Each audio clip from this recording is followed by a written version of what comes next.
Велосипедските патеки минимално ќе влијаат на животната средина низ која што ќе минуваат. Најголем проблем ќе бидат градежните активности, но по нивното завршување екосистемите ќе се вратат во првобитна состојба.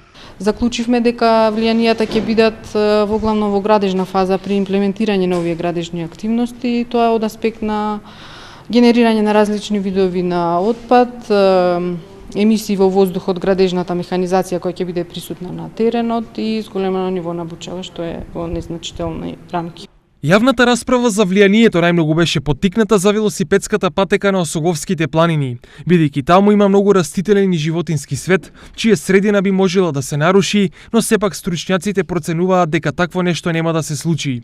Познавајќи ја природата на нашиот менталитет, постои опасност од загадување со комунален отпад, но таквиот проблем се очекува да биде надминат со комуналните претпријатија. Склучување на договори за подигање на отпадот кој што ќе се генерира главно од посетителите после во оперативна фаза кои ќе го посетуваат локалитетот, со подпишување на договори со комуналните претпријатија во двете општини кои што се носители на проектот и евентуално подизведувачи. Меѓутоа, бидејќи не се очекува друг освен комунален отпад, ќе мислам дека ќе можат тие да го обслужат. Изградбата на така наречениот планински велосипедски рај е со вкупна вредност од 1,2 милиони евра.